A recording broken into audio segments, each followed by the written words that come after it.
लाल हरा हो गए। अब तक का ट्रेंड है, डेटा ऐसा आया गजब का। अब हर्षदा जान लीजिए आज के सारे इंपॉर्टेंट स्टॉक्स इन न्यूज। और हर्षदा पे दारोमदार अब कल से होगा सीधा सौदा का। ये जब भेजेंगी लंबी लंबी लिस्ट ढूंढ के खबरें कल भी टीम बनानी पड़ेगी। आज आखिरी दिन है आराम का। हर्षदा बताए भाई stocks in news. Apollo hospitals के साथ शुरुआत करेंगे क्योंकि यहाँ पर हमने देखा है जो परफॉर्मेंस है वो थोड़ा सा ढीला है।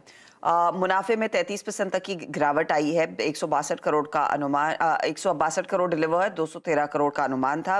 रेवेन्यू हालांकि 17% बढ़ा है, 4263 करोड़ पर ही आया है, ये भी मिस है।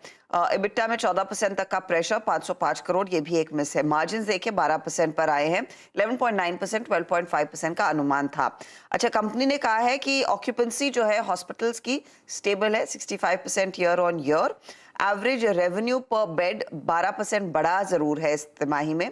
ऑनलाइन फार्मेसी बिजनेस में हालांकि थर्ड क्वार्टर में अगर आप देखें 3 गुना की ग्रोथ देखने को मिली है। ऑफलाइन बिजनेस में करीब 22% तक का इजाफा है। तो ये दूसरा इनका बिजनेस का डिटेल भी आ चुका है। और डिजिटल हेल्थ और अपोलो फार्मेसी को जोड़कर देखें तो थर्ड क्वार्टर में जो इनकी ग्रॉस मर्चेंडाइज वैल्यू है उसमें 85% तक का इजाफा क्वार्टर ऑन क्वार्टर बेसिस पर। लेकिन कुल मिलाकर कंसोलिडेटेड प्रेशर देखने को मिल रहा है। ओएनजीसी में भी हमने देखा है नतीजे थोड़ी सी उम्मीद पर खरे नहीं उतरे हैं। जितनी आतिशबाजी ऑयल इंडिया में देखने को मिली थी वैसा बिल्कुल नहीं है ओएनजीसी में। मुनाफे में करीब 14% तक का डिप आया है, 11,044 करोड़ का आंकड़ा, अनुमान था 12,000 करोड़ तक सिमटेगा, तो उससे ज्यादा प्रेशर देखने को मिला है।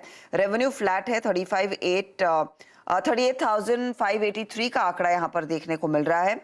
इबिटा में 8.5% तक की ग्रोथ देखने को मिली है, ये भी थोड़ा सा 200 करोड़ मिस है, 20,410 करोड़ का आंकड़ा।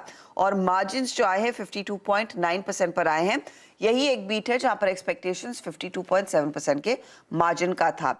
दरअसल इस बिजनेस में आप देखेंगे तो ऑनशोर रेवेन्यू में इजाफा देखने को मिला है, ऑफशोर रेवेन्यू पर थोड़ा दबाव नजर आया है। अब बायोकॉन की भी बात कर ले जहां पर नेट लॉस आया है करीब 42 करोड़ का, एक्सपेक्टेशन था 194 करोड़ के प्रॉफिट का। तो लॉस आया है क्योंकि यहां पर एक थोड़ा सा exceptional one time loss, exceptional loss 271 crore का एक्विजिशन से जुड़ा हुआ। रेवेन्यू वैसे देखिए 35% की वृद्धि दिखा रहा है, 2,941 करोड़ का फिगर। इबिटा में 32% तक का इजाफा, 644 करोड़ का आंकड़ा। मार्जिन्स 22% पर आ गए हैं। तो रेवेन्यू और ऑपरेटिंग नंबर्स देखेंगे तो बेहतर हैं, बस वो प्रॉफिट जो लॉस में आया है वो एक्सेप्शनल आइटम के चलते दबाव में है। बायोसिमिलर बिजनेस में रिकॉर्ड क्वार्टरली रेवेन्यू कंपनी ने दिखाया है, 54% जो एनुअल ग्रोथ देखने को मिली है उसके चलते। पीआई इंडस्ट्रीज यहां पर आप गौर करेंगे तो मुनाफा जो है वो 57 से 58% बढ़ा है, उम्मीद से बेहतर आंकड़ा 351 करोड़ का। रेवेन्यू में 19% तक की ग्रोथ, 1613 करोड़ के आसपास ये आंकड़ा आया है।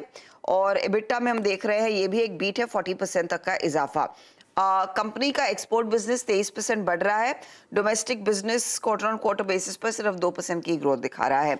मार्जिन इंप्रूव हुए हैं क्योंकि फेवरेबल प्रोडक्ट मिक्स आया है तो उसका कुछ फायदा देखने को मिला है। एनएमडीसी ने निराश किया है, मुनाफे में 55% तक का दबाव, रेवेन्यू दबाव में है, इबिटा दबाव में है। एवरेज रियलाइजेशन पर टन 35% घटी है ईयर ऑन ईयर, और टोटल सेल वॉल्यूम भी 3% घटा है। तो ये खराब परफॉर्मेंस कंपनी का। इनफैक्ट कई सारे स्टॉक्स हैं जिन पर रिएक्शन देखने को मिलेगा, लेकिन ये प्राइमरी वो स्टॉक्स है जिन पर आप पहले नंबर्स के लिहाज से देखेंगे। और एक और बड़ी खबर, ऑफ कोर्स इसका स्टॉक से सीधा लेना देना है नहीं, लेकिन जो एयर इंडिया ने बोइंग को ऑर्डर दिया है 250 एयरक्राफ्ट एयरबस से खरीदे जाएंगे। करीब 470 एयरक्राफ्ट और जोड़ने वाला है दरअसल एयर इंडिया। बोइंग से करीब 220 एयरक्राफ्ट आएंगे, एयरबस से 250 एयरक्राफ्ट आएंगे। तो ये इनफैक्ट बड़ा एलओआई इन्होंने साइन किया है। अब इमीडिएटली डिलीवरी की टाइमलाइन नहीं आई है, लेकिन इवेंचुअली इसका इम्पैक्ट थोड़ा सा बाकी एविएशन कंपनियों पर सेंटिमेंटली पड़ता हुआ दिखाई देगा, क्योंकि क्लियरली नए एयरक्राफ्ट एयर इंडिया अक्वायर करना चाहता है, अपनी फ्लीट को और भी बेहतर करने की यहाँ पर कोशिश। गजब कर दिया महाराजा ने इस तरह का, गजब, इस तरह का इतना तगड़ा ऑर्डर है ये। यार पूरी फ्लीट पुरानी भी, मैं अभी रिसेंटली मैं आया हूँ ना 2 दिन पहले, बहुत ही खराब फ्लाइट थी, बहुत पुरानी, बहुत ही पुरानी, बदलना जरूरी है अब। ठीक है, बदल रहा है बेचारा टाटा, लेकिन गजब का ऑर्डर। ये अगर हमारा HAL ये सब बनाता था, ये कमर्शियल बना लेता तो कितना लाइफ बढ़िया रहती।